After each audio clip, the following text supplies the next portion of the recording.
আসসালামু আলাইকুম ভিউয়ার্স, কেমন আছেন? আশা করি সবাই ভালো আছেন। আমি আছি আফ্রিকার সবচেয়ে সুন্দর দ্বীপরাষ্ট্র মরিশাস থেকে। তো দেখতে পাচ্ছেন আজকে রাত্রে এখানে একটা দারুণ একটা অনুষ্ঠান হয়েছে। আর এখানে রাত্রের অনুষ্ঠানগুলোতে আসলে প্রচুর লোকজন হয়। তার একটা কারণ আছে। তার কারণটা হচ্ছে এখানকার নিয়ম হচ্ছে যেটা সন্ধ্যার 5টার পরে সব কিছু দোকানপাট একদম সব কিছু বন্ধ থাকে। গাড়ি ঘোড়া আসলে 5টা 7টার পর থেকে সব কিছু বন্ধ থাকে।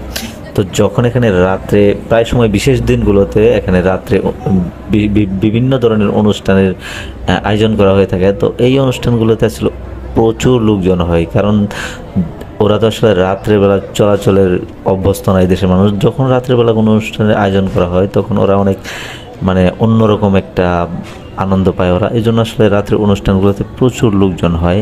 তো ভিডিওটা যদিও আমার আগের পুরনো ফোন দিয়ে করার জন্য হয়তো ভিডিওটা বেশি ভালো হয় নাই, তো কষ্ট করে দেখবেন। আর যেটা হচ্ছে এখানকার আরেকটা কারণ হচ্ছে রাত্রের অনুষ্ঠানে লোকজন বেশি হওয়ার, তার কারণ হচ্ছে এখানকার প্রত্যেকটা মানুষ আসলে কাজ করে খায়।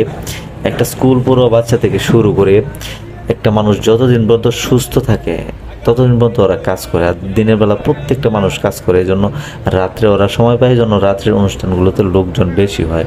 এখানে ভাই বাংলাদেশের মতো না যে একটা ফ্যামিলি থেকে একজন লোক কাজ করে 4জন লোক বৈশা বৈশা খায়, এরকম না। এখানে প্রত্যেকটা মানুষ কাজ করে। আর আমি জানি আমার ভিউয়ার্সরা ভিসার জন্য অপেক্ষায় আছেন। আসলে ভাইয়া মিথ্যা সান্ত্বনা দিতে পারি না, এই জন্য হয়তো বা আমার প্রতি অনেক রাগ। অনেকেই সত্য কথা বলে বাদ নাই।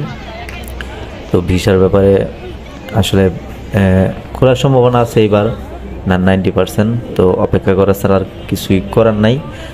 তো দেখেন আসলে কি হয়, এর বেশি কিছু আসলে আমি বলতে পারলাম না। তো যদি ভিডিওটি ভালো লাগে অবশ্যই একটি লাইক করবেন, আর আমার চ্যানেল নতুন হলে অবশ্যই চ্যানেলটি সাবস্ক্রাইব করবেন প্রতিদিন নতুন নতুন সুন্দর সুন্দর ভিডিও দেখার জন্য। ধন্যবাদ, ভালো থাকবেন সবাই। দেখা হবে নতুন কোনো ভিডিও নিয়ে।